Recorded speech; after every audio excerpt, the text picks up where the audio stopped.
Good morning বন্ধুরা, আজ হলো রবিবার। দেখো সকালবেলা উঠেই ঝাড়াঝাড়ি শুরু করে দিয়েছি, কারণ গতকাল খুব রোদ উঠেছিল। সকালে তো চান পুজো হয়েছিল, দুপুরবেলা যখন গা ধুয়েছিলাম তখন দুটো বিছানা চাদর কেচে দিয়েছি, সে দুটো শুকিয়ে গেছে। তাই ভাবলাম তাহলে পরে ঝুলটা ঝেড়ে একবার বিছানা চাদরটা পাল্টে দিই। আমার মেয়ের কাজ দেখো, ক্যালেন্ডার কেটে কেটে ঠাকুরের ছবিগুলো দেয়ালে লেগেছে। এইভাবে ঝুলটুল ঝাড়া যায়, কত মুশকিল এপাশ দুপাশ দিয়ে। কদিন ধরেই বর্ষা বর্ষা, আজ একটু সুযোগ পেয়েছি তাই ঝেড়ে ঝুড়ে নিলাম। এই যে এক ঘর থেকে এই বেরিয়েছে, এক ঘর তো আগেই মানে অনেক দিন আগেই ঝেড়ে রেখেছি, এইটা আর করতে পেরেছিলাম না। দেখো নিচে নামাই, এখান থেকে প্লাস্টিকগুলো বেছে বেছে আবার যে ওই ওই যে বালতির পাশে রাখা ওখানে ভরতে হবে। এখনও ভাত বসাতে পারিনি, একেতে উঠেছি 7:30টায়।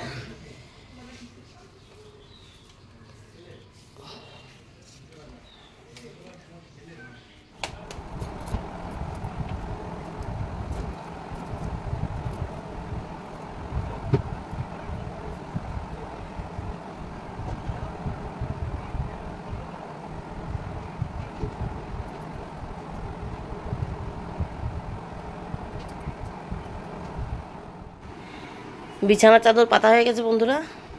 চাদর পুরনো হোক আর নতুন হোক, ঝেড়ে কেচে ঝুল টুল ঝেড়ে কাঁচা বিছানা চাদর পেতেছি। এই যে ঝুল টুল ঝাড়া পরিষ্কার, কাঁচা বিছানা চাদর পেতেছি। মনও শান্তি, মনও শান্তি, দেখতেও ভালো লাগছে। এখানে আমার ছেলের ওই ছোটো ছোটো স্যান্ডো গেঞ্জি হাফ প্যান্ট থাকে, তো ওগুলো আলনায় থাকে না, বারবার পরে যায়। তার জন্য কিছু জিনিস আছে, ওরই একটা পুরনো জামা দিয়ে ঢেকে রেখেছি।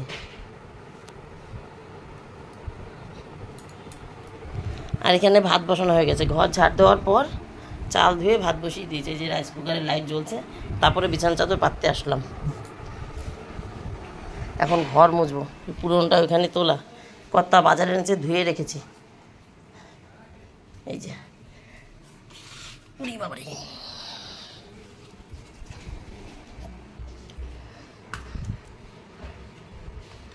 ভেন্ডি, কচুরমুখী, টমেটো, ক্যাপসিকাম, গাজর, শসা আর মালদাই আম, তাই তো, আর কিছু না। হ্যাঁ না, এই আচ্ছা, আম একটা ঘরে আছে, তা সত্ত্বেও ওনার ইচ্ছে হয়েছে নিয়ে আসতে, দেখে পছন্দ হয়েছে, কি হয়েছে নিয়ে এসছে। আর গাজর আর বিন আছে, আগের দিন খিচুড়ি খেয়েছিলাম, কিন্তু ওনাকে বলেছি শুধু একটা ক্যাপসিকাম আনতে, আবার একটা গাজর নিয়ে এসছে। কেউ খেতে চায় না, একটু আলুর মধ্যে ভেজে দিলে কিন্তু খাওয়া হয়ে যায়, খাবে না, এদিকে নিয়ে এসছে। ওই খিচুড়ি আর ফ্রাইড রাইস আর আমাদের হয় না, আজ রবিবার একটু ফ্রাইড রাইস করবো, তাই কর্তাকে বলেছিলাম গাজর আর বিনস আছে, তুমি একটা শুধু ক্যাপসিকাম নিয়ে আসবা। ফুলকপি তো এখন পাওয়া যাবে না, বর্ষার স্টোরের ফুলকপি ভালোও হবে না, দরকার নেই। এই চলো আবার বাকি কাজটা করে নিই, এখন ঘর ঝাড় দেবো। নমস্কার বন্ধুরা, আমি সমাজ সংসারে তোমাদের সকলকে স্বাগত। আজকে হলো রবিবার, এখন বাজে 9টা 7। গল্প তো অনেকক্ষণ আগেতেই শুরু করে দিয়েছি। যাই হোক, সামনাসামনি একবার আসলাম, এখন আর আসবো না। ভাত বসিয়েছি ফ্রিজে, শনিবার ছিল গতকালকে মুগ ডাল করেছি, কাঁকরোল করেছি, সোয়াবিন করেছি। মুগ ডালটা অনেকটা আছে, 4 জনের হয়ে যাবে। সোয়াবিন একদম অল্প একটু আছে, আমার ছেলে ভালো খায়। কাঁকরোল একদম অল্প একটু আছে, আমার কর্তা ভালো খায়। একটু আলু ভাজবো, মানে ঘর মুছবো, গা ধোবো, জামাকাপড় কাচবো, জামাকাপড় কাচা বাকি রয়েছে, ভিজাই হয়নি, এখন ভিজিয়ে জল আনতে যাবো।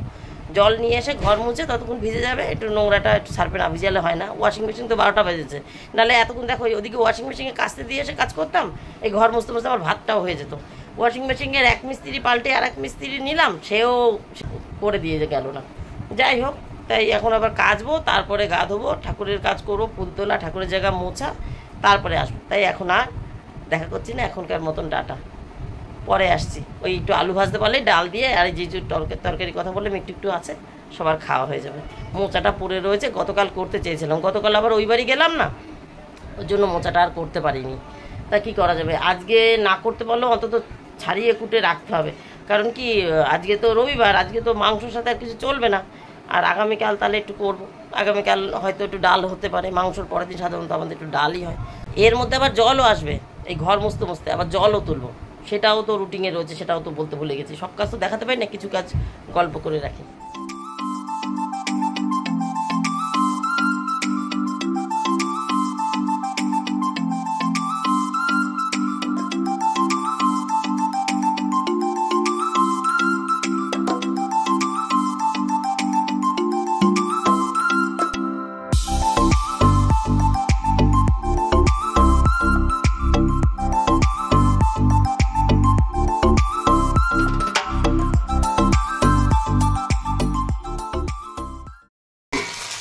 আলু ভাজা বসানো হয়ে গেছে, ডাল গরম হয়ে গেছে, ভাত বেড়ে দিয়েছি।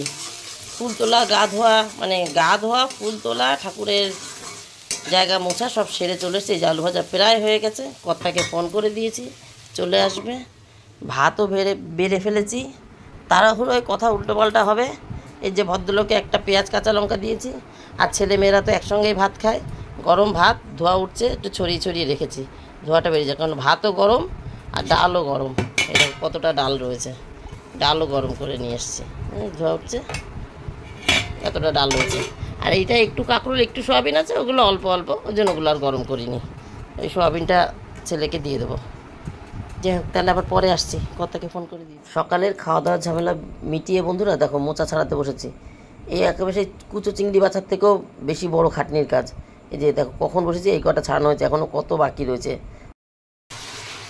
মাংস এখনও কষানো চলছে বন্ধুরা, এখনও মাংস হয়নি। বাজে কটা বলো তো, 1:20। এই যে মোচা ছাড়াতে গেছিলাম না, মোচা ছাড়াতেই ওর 12টা বাজিয়ে দিয়েছি। মোচা ছাড়িয়ে উঠে এই যে মাংস বসিয়েছি, মশলা টশলা আগে দিয়ে রেডি করা ছিল, বাটা ছিল না, এমনি গুছানো ছিল। এদিকে ভাত বসিয়েছি, ভাত উতলে এসে গেছে। ওই যে ফ্রাইড রাইস হবে। রান্নাঘরের অবস্থা এখন খুব খারাপ। এই যে এখানে ক্যাপসিকাম, নিচে বিন আছে, আর এখানে গাজর এই কেটেছি, ফুলকপি আনেও নি, আর আমিও বলিনি আনতে। এই দিয়েই আজকে করব। এখানে কাজু কিশমিশও রেডি করে রেখেছি, ভিজাইনি এখনও। আজকে একদম অল্প একটু করছি, কারণ রাত্রেবেলা আবার মাংস দিয়ে ফ্রাইড রাইস হবে না, মাংস দিয়ে রুটি হবে। রাত্রেবেলা রুটি আনাবো, কারণ এদিকে মোচা হবে তো। মোচা হচ্ছে আমার কর্তা আবার রুটি খেতে ভালোবাসে। আর একটা ঘটনা হয়েছে, সেটা আবার পরে বলছি। ওর জন্যে হঠাৎ করে মোচাটা করলাম, নাহলে মোচা করতাম না, অন্য কিছু করতাম। মোচার জন্য এখানে লঙ্কা আর টমেটো চিড়ে রেখেছি, তাহলে রান্না করে নিই, পরে আবার আসছি। একটা ঘটনা ঘটেছে বললাম, পরে আবার কখন বলবো আমি ভুলে যাব। দেখা করলো বললামই না। আমার কর্তার একটু ব্যাঙ্গালোর যাওয়ার কথা আছে, এর আগেও 2বার গেছে, এবারও যাওয়ার কথা আছে। এর আগে যখন গেছিলো তখন 10 দিন 12 দিন করে, 15 দিনও মনে হয় একবার ছিল, 2বার গেছিলো। আর এইবার ওই 3-4 দিনের জন্য যাবে। এক সামান্য একটু ভুল হয়েছে, সেটা ঠিক করতে যাবে। যাই হোক, সেটা হঠাৎ করে ঠিক হয়েছে, মানে জানে উনি যাবে, কিন্তু কবে যে যাবে সেটা এখন ঠিক হচ্ছিল না। এবার দলে আরও অনেক লোক আছে, তারা ঠিক করেছে হয়তো কালকে সকালেও যেতে পারে। আজকের মধ্যে আমার ব্যাগ গুছাতে হবে, 2টো প্যান্ট এখনও কিনতে যাব। উনি ইদানিং বানানো প্যান্ট পরেন না, পরে ওই বিয়েবাড়ি, অনুষ্ঠান বাড়ি, বা ওই যে দার্জিলিং ঘুরতে গেছিলাম ওই রকম। আর এই যে কাজের জন্য যাবে, এইসবে পরবে না। ওই যে কোমরে গাডার দেওয়া যে প্যান্টগুলো, 6 পকেট না 8টা পকেট জানি না, মেলে দিই দেখো না, ওই প্যান্টগুলো পরে আরাম পায়। ভুড়ি বানিয়ে নিয়েছে, তা কী করবে, এখন ওই বানানো প্যান্ট পরতে পারে না সবসময়ের জন্য। ওই গাডারওয়ালা প্যান্ট পছন্দ হয়। হঠাৎ করে কোথাও বেড়াতে যায় সেটা আলাদা। যাই হোক, তাই সেই 2খানা প্যান্ট বিকাল আবার কিনতে যাব। আর আগের থেকে আমার রবিবারের রুটিন ঠিক করা, সকাল থেকে ঝাড়া পোছা করেছি, দুপুরবেলা রান্নাবান্না হবে, পায়খানা বাথরুম পরিষ্কার করে মাথা শ্যাম্পু করে চান করে নেবো, এইটা ঠিক করেছিলাম। আর মোচা করতাম না, অন্য কিছু করতাম না। এইবার কর্তা সেই যে টাইলস দেখতে গিয়ে একজন মোচা দিয়েছিল বললাম না, দোকানদার, সেই 2 দিন আগের ভিডিওতে বলেছি, আজকে না। সেই মোচাটা কালকে খাবো, খেতে পারলাম না, ওই বাড়ি যাবো বলে। আজকে যদি না করি, সকালবেলা চিংড়ি নিয়ে এসছে। এবার উনি যদি গতকাল বেরিয়ে যায় বা আগামীকাল বেরিয়ে যায়, তাহলে এই মোচা তখন আমার খেতে ইচ্ছে করবে। এদিকে মোচা তো ঘরে থাকবে না, 3-4 দিন নষ্ট হয়ে যাবে। আজকেই দেখলাম 2টো একটা খোল সবে খুলে বেরিয়ে যেতে শুরু করেছে। তা 2টো বাইরের খোল ফেলে দিও, ভেতরটা পুরো ফ্রেশ ছিল। তাই জন্য আজকেই ভাবলাম মোচাটা করে নিই। উনি মোচা দিয়ে রুটি খেতে ভালোবাসে, তাহলে রাত্রেবেলা মোচা দিয়ে রুটি খাওয়া যাবে এখানে, আর ছেলেমেয়েরা মাংস দিয়ে খাবে, এই আর কি। এমনিতে 2টো পদ করতাম। চিংড়ি এনেছে, পোনা বাটা এনেছে, সেগুলো সব ফ্রিজে, আমি কিছুই দেখাতে পারিনি। খেয়ে উঠে মোচা কাটতে বসেছিলাম, কাজ করিনি। কর্তা এখনও আসেনি, এসে দেখবে রান্না এখনও হয়নি। কি করেছিস তুই, এখনও রান্না হয়নি? ও কথা বলছি, এদিকে ফ্রাইড রাইসের ভাত বসিয়েছি, মনে হয় বেশি ফুটে গেল, পরে আসছি। গুড আফটারনুন বন্ধুরা, রান্নাবান্না সব কমপ্লিট।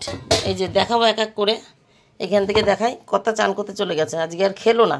শসা টমেটোটা কাটাই দিয়েছে, টক দই দিয়ে খায় তো, খায়নি। এখানে কি, ওইখানে ছেলের জন্য একটা শসা কেটে রেখেছি, চিকেন হলে ছেলের আবার একটু লাগে। এই যে মোচা নেমে গেছে, মোচা জলের নিচে চলে গেছে। চিংড়ি জলের নিচে চলে গেছে। ওই একটা ভাসছে প্রমাণসহ যে আমি চিংড়ি দিয়ে মোচা করেছি। মোচা এখন চিংড়ি এখন নিখোঁজ। আর এই যে চিকেন নেমেছে, চিকেন ফাইনাল এই চেহারায় এসছে। আর এই হলো ফ্রাইড রাইস। রাত্রে রুটি খাবো সেই আশায় আছি, সেই জন্যই মোচা করা। এই জন্য ফ্রাইড রাইস এই গাবলায়, মানে কড়াইতে করে গাবলায় নামিয়ে রেখেছি। নাহলে তো হাঁড়িতে করে করতাম, বিরিয়ানির হাঁড়িতেই থাকতো, যদি দুপুর রাত 2বেলা খেতাম। সেটা খাবো না, রাতে রুটি আনবো, কারণ কর্তা আমার মোচা দিয়ে রুটি খেতে ভালোবাসে। এবার বাড়ি থাকবে না শুনছি, কালকে সকালে বেরোবে কি বিকালে সেটা এখন বুঝতে পারছি না। গ্যাস ট্যাস কিচ্ছু মোচা হয়নি, মেয়ে চান করে ঠাকুরের কাছে গেছে, আর আমি এখন ছেলেকে চান করিয়ে তারপরে গ্যাস মুছবো। মেয়ে ঘর ঝাড় দিয়ে দিয়েছে, উপর নিচ সব ঝাড় দিয়ে দিয়েছে, ভেবেছিলাম উপরে ঘরটাও মুছবো, সেটা আর হবে না আজকে। আমি ছেলেকে চান করিয়ে গ্যাসটা মুছে নিচের পায়খানা বাথরুমটা পরিষ্কার করে মাথা শ্যাম্পু করে চান করব। তারপরে বিকালে রুটিন আলাদা আছে, কারণ তখন কর্তার ব্যাগ গুছানোর দিকে যাব, খাওয়া দাওয়ার পর বিকালে দোকানে যাব, ব্যাগ পরিষ্কার করব, এইসব টুকিটাকি কাজ আছে। ব্যাগ গুছাবো, সাবান তেল চিরুনি কী লাগবে, সেভ করার জিনিস সব দিতে হবে। চলো তাহলে আবার পরে আসছি বন্ধুরা। এখন বাজে 7:45 রাত, সন্ধ্যা 7:45। ও ব্যাটারি আমার লো ব্যাটারির জন্য ফোনের লাইট জ্বলছে না। এই যে ব্যাগ পরিষ্কার করে ফেলেছি, কর্তার ব্যাগ গুছানোটাই বাকি আছে। একটা বিছানা চাদর বার করেছি, আরও দুটো আছে, সে দুটো এখনও বার করা হয়নি। এখানে 3টে জামা, একটা প্যান্ট দিয়েছি ফুল প্যান্ট, এখন 2টো প্যান্ট কিনতে যাচ্ছি, মানে 3টে করে সেট দেবো। রুমাল গেঞ্জি যা যাবতীয় লাগে 3টে করে সেট দেবো, কারণ এবার 2-3 দিনের জন্য যাচ্ছে, বেশি দিনের জন্য যাচ্ছে না। দুপুরবেলা খাওয়া দাওয়ার পর বেশ আধা ঘন্টা 40 মিনিট শুয়ে বসেছিলাম। কর্তা 5টার সময় দোকানে গেছে, তার একটু পর পর আমি ছাদে উঠেছি। ছাদের জামা কাপড় যেগুলো শুকনো ছিল সিঁড়ির দড়িতে রাখা ছিল সেইগুলো করেছি, ভাঁজ করেছি। চানের সময় 2টো কেচে দিয়েছি। বলেছিলাম পায়খানা বাথরুম পরিষ্কার করে মাথা শ্যাম্পু করবো, সেইটা শুধু করতে পারিনি। ঘরে গিয়ে মানে চান করবো, ওখানে রেডি হয়েছি, ভাগ্যিস পরিষ্কার করতে ঢুকে পড়িনি, দেখি শ্যাম্পু নেই। মেয়ে আজকে শ্যাম্পু করেছে, বলবে তো যে আমার শ্যাম্পু নেই, তাহলে চান করতে ঢোকার আগে আমি এই সামনেই দোকান আছে 2-4 পাতা নিয়ে আসতে পারি। তো আর বলেনি আমাকে, এর জন্য আর আমার শ্যাম্পুটা করা হয়নি, পায়খানা বাথরুম আর পরিষ্কার করা হয়নি। ওটা আগামীকাল করা হবে। ওইটা বাদ দেওয়ার জন্য একটু সময়টা একটু বেঁচে গেছে, আমি গায়ের কটা আবার কেচে দিতে পেরেছি। তো সেই ভেজাগুলো আবার ঘেমে গেছি, ফ্যান অফ করা আছে, সেই ভেজাগুলো আবার সিঁড়ির দড়িতে রেখে আসলাম। এসে এই জামা কাপড় ইস্ত্রি করলাম, 3টে জামা ইস্ত্রি করলাম, আর প্যান্ট ইস্ত্রি করিনি। ওইটা কালকে সকালে, যদি কালকে সকালে যায় বা কালকে বিকালে বেরোয়, ওই প্যান্টটা পরিয়ে পাঠাবো। পরার প্যান্টটা তো ইস্ত্রি করার দরকার নেই, ওই কেচে ভাঁজ করা আছে, তো যা আছে আছে। আর 2টো এখন নতুন আনতে যাচ্ছি, এখন ওই বানানো প্যান্ট পরতে চাচ্ছে না, বলছে না আমি ওই কাজে কর্মে থাকবো, ছোটাছুটির ব্যাপার, এখানে আমি তার বিয়ে বাড়ি যাচ্ছি না, আমাকে কেনা প্যান্ট এনে দিবি, তাই আর কি। তাহলে বন্ধুরা আজকের মতন আমার গল্প এখানেই শেষ। টাটা বাই বাই, তোমরা সবাই ভালো থেকে সুস্থ থেকো, দেখা হবে নতুন একটা দিন নতুন একটা গল্পের সঙ্গে। তার সঙ্গে সঙ্গে গুড নাইট। এখন যাব বাজারে, চুল বাঁধবো, শাড়ি পরবো, রেডি হবো, যাবো বাজারে। ওই 8:30 9টার মধ্যে চলে আসবো, বাজার তো বেশি দূর না, 8:45 বাজে, 8:30 9টা, খুব জোরে 9টার মধ্যে চলে আসবো। কর্তাকে ফোন করে দিয়েছি, রুটির দোকানে অর্ডার দিয়ে দিয়েছে, রুটিও চলে আসবে, হয়তো আমি আসার পথে নিয়ে আসবো, ওরা হয়তো আমাদের দোকানে এনে রাখবে, সুমন বা আমার কর্তা যে কোনো একজন এনে রাখবে, আমি আসার সময় নিয়ে আসতে পারি ওদের কাছ থেকে, বা আমার আসতে দেরি হলে ওরাও দিয়ে যেতে পারে। আর আমার ফোনের চার্জারটা কর্তা নিয়ে গেছে, আমার ফোনের চার্জারটা খুব স্পিডে চার্জ হয়, যে কারণে আমার চার্জারটা নিয়ে গেছে দেখে আমার ফোনের এই যে ফ্ল্যাশ জ্বালাতে পারলাম না, লো ব্যাটারি হয়ে রয়েছে। যাওয়ার পথে ফোনটা দোকানে দিয়ে যাবো, যে চার্জে বসাও, আসার পথে আবার নিয়ে আসবো। আর কর্তা যদি রাত্রেবেলা আসার সময় মনে করে নিয়ে আসে, তাহলে চার্জার বাড়িতে আসবে, নাহলে দোকানেই থাকবে। এতদিন পর্যন্ত আমার চার্জারে শুধু আমি চার্জ দিতাম, এখন ওনার চার্জারে ডিস্টার্ব হয়েছে দেখে আমার চার্জারটা বারবার নিয়ে যায়। টাটা বন্ধুরা।